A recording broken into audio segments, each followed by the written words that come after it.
So hey guys, welcome back to our channel Haste Protocol. So in this video, we're just gonna talk about what will be the best hacking laptop or hacking setup you just need to learning hacking, cybersecurity, and other stuff, red teaming, blue teaming, pen testing.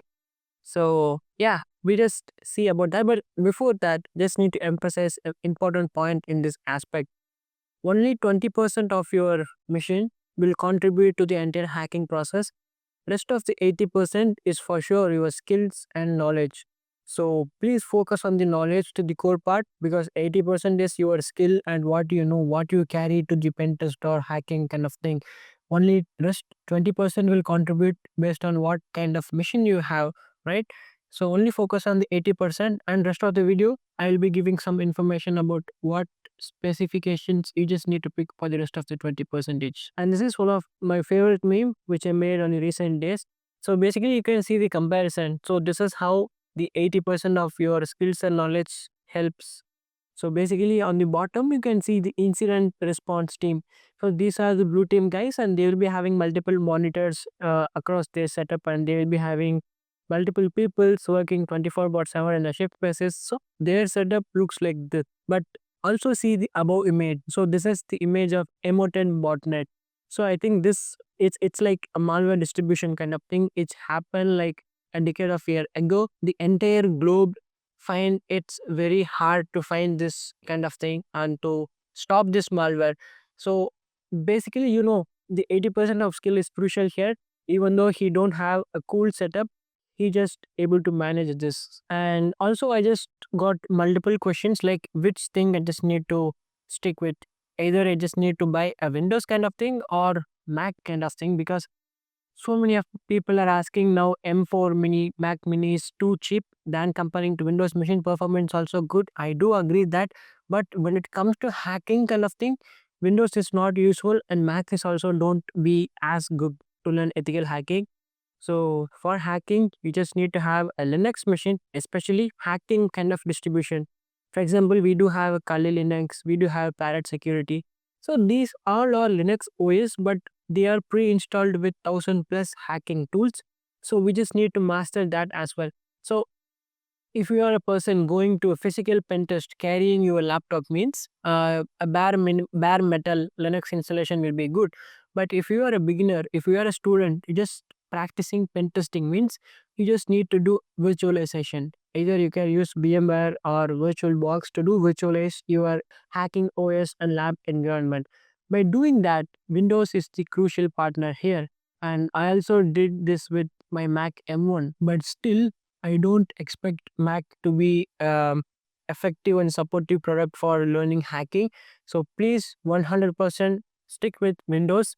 If you got your Windows machine, you can easily install free tools like VMware and VirtualBox, and then you can install 4 to 5 VM simultaneously, and you can just start learning hacking. So do stick with Windows machine, learn virtualization, try to install Linux, especially Parrot Security OS and Kali Linux, then try to practice hacking. Don't go for Mac. It's crap for me. These are all of the minimum specs needed to buy on your 20% laptop. And let me tell you the advantages of laptop first. So if you consider laptop, there is only one advantage, which is portability. Whether you are traveling, whether you are a student, need to carry your laptop from your home to college, consider laptop. Else just stick with traditional PC, which is having a lot of advantages than laptop. So for a laptop, a minimum RAM requirement is at least 8 GB. For cybersecurity, the ideal RAM will be 16 GB. Why I am saying this is because recent operating systems like Windows 10 and 11, they itself consumes 4 GB RAM to run smoothly. And if you do any kind of browsing on top of that, for example, let's say you are learning any kind of thing from Try Hack Me or websites like Hack the Box. So this will consume a lot of RAM via browser. For example, let's say these can take up to 4 GB. What if you just try to document something in your Word document or note taking tool? So that will consume a bunch of memory as well. And on top of that, we also need to run VMware as well, right? So we just need to run multiple VMs. So 8 GB is bare minimum, and I just need to stick you with at least 16 GB. 16 GB is the ideal thing for cybersecurity as well. Talking about processor, so you can pick any of the processor. Don't go with Mac processor. Don't go with ARM-based M1, M2, M3, M4 chips. Just stick with Intel or AMD. And these guys are too good. These two both supports virtualization and everything is easy to do as well. So stick with multi-core. For example, i3, i5, i7, i9, stuff like that. Even if your budget is too low, stick with a lower processor version, but make sure you are picking a high-end generation. Talking about storage as a third aspect, 1 TB SSD is a minimum requirement because we just need to install multiple VMs, right? So each and every VM will consume some space. So if you need to install 4 to 5 VMs, you just need to also install your Windows machine as well. So it will be recommended to stick with 1 TB plus SSD. 1 TB SSD is a bare minimum. Final thing is graphics card. It is not necessary to have a GPU. If you have good amount of money, you can stick with RTX kind of NVIDIA graphics. And if you don't have that much of money, you can stick with integrated graphics. And even if your budget is too low, graphics is not that much problem. And in case of hacking, this kind of GPU will be a great help only at the time of running the VMware, or whenever you are trying to do brute force, whenever you are trying to fuzzing, whenever you are trying to enumerate kind of thing. So that time GPU will just reduce over time. For example, without GPU, event can take 10 minutes, but with GPU, you can able to complete that task in a couple of minutes. So it's up to you, it's up to your budget, and it's up to your limitations to choose GPU wisely. And without GPU, you can also survive without a problem. Okay, so now let's talk about PC. So PC have three advantages, but laptop have only one advantage. And also an important point to emphasize here is, here the advantages of PC will be the disadvantages for laptop. So the advantages for laptop will be the disadvantages for PC. So basically the main advantage of laptop is portability. Here in PC, this is disadvantage. You cannot able to carry PC with you. So these three PC advantages will be disadvantage for laptop for sure. So first advantage is performance. So basically you will be getting higher customization processing power than laptop. For sure, if you compare PC and laptop, PC will win for sure. Second advantages is expandability. So it will be like easy upgrade for RAM, CPU, GPU, storage, and cooling system. You can upgrade each and every platform without having any limitations. So every laptop has its own limitation. For example, some have limitations on RAM. For example, 64 gigs is the max they can do. Storage 2 terabyte is the max they can do. But for PC, if you have a good motherboard, you can upgrade your RAM to terabytes. So that's not the issue. Upgrades is easy and you can do expand as per your taste. Third thing is cost effectiveness. So PCs are more powerful. For example, let's say you're purchasing a laptop worth rupees 1 lakh, right? And this laptop can be easily beaten by a PC of amount like 60 to 70,000. So PCs are comparatively less cost but gives you higher performance comparing to laptop. So only if you are having portability as a issue, stick with laptop. Else, please do consider PC. And these are all the three specs I attached for PC. For example, RAM. So if you are purchasing a PC, consider 16 gigs of RAM as your minimum and 32 gigs of RAM as your ideal requirement. Processor, just stick with Intel i9 or AMD Ryzen 9 series. And if you have money constraint, stick with a lower generation. Storage, so in PC we do have this hybrid option like SSD plus hard disk, right? For example, SSD, you can have 1 TB of SSD and you can use this for booting up your OS, virtual machine, and everything. You can have another 1 TB of hard disk to store your personal data. The main difference is SSD will be too fast than comparing to HDD, but the problem here is SSD is not that reliable. It can cause problem at any time. But hard disk is a reliable solution throughout our past years. So personal data, hard disk, OS booting kind of thing, SSD. So I think we reached the end of the video. That's what you believe, right? But that's not the thing. I do have a third option which is too important for every one of us to learn. That is cloud. So every one of you talking about which laptop to buy, which PC to buy, but they are not asking about which cloud platform to choose with, because cloud is the crucial place in nowadays. And for beginners, if you are like a student or working professions, you are a freelancer, fresher, just stick with the first two option, PC or laptop. But if you are an intermediate person, if you are advanced kind of person, For example, let's say you are having 3 to 5 years experience, 5 plus years of experience. You just need to make sure you are trying this kind of cloud platform, because while trying to learn this cloud platform, your learning curve will be improved and you will be learning new technology as well, especially in the field of security. If you learn cloud, you can have your own cloud-based VM in the form of VPC. Also, you can learn a lot of things about cloud security, how to secure your cloud environment, how to safely access your cloud. So you can try to learn a lot of things. On the images, you can see we have top three cloud providers, which is AWS, Azure, and GCP. So these three guys are having a lot of security features, a lot of complicated things as well. If you don't need to do that kind of complication, you can stick with the easy ones as well.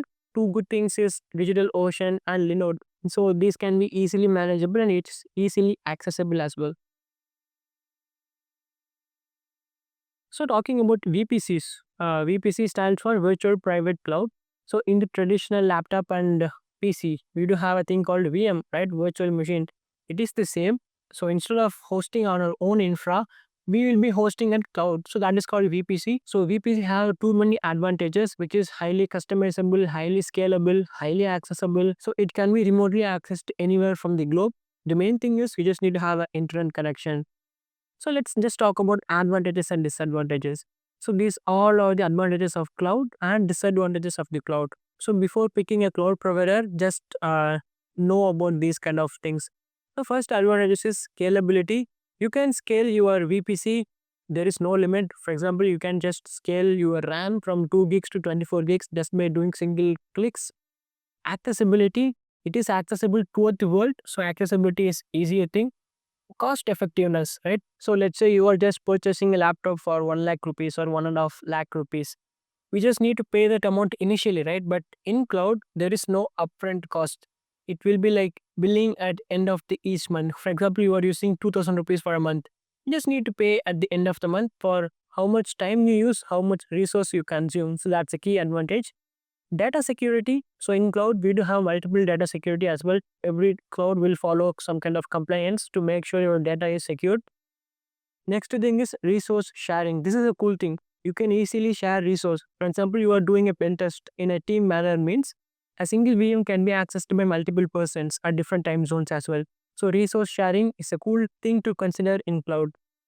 Second thing is quick setup. So installation is very easy than comparing to PC and laptop, because PC and laptop you just need to do installation of your own, right? But in cloud, you can just doing some kind of clicks and entering values. It can be pre-installed.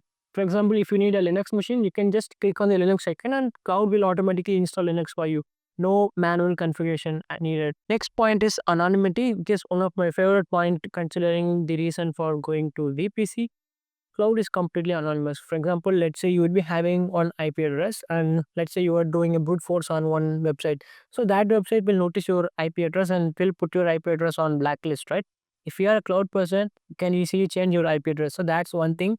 And let's say, for example, you are doing a pen test for a country like Australia.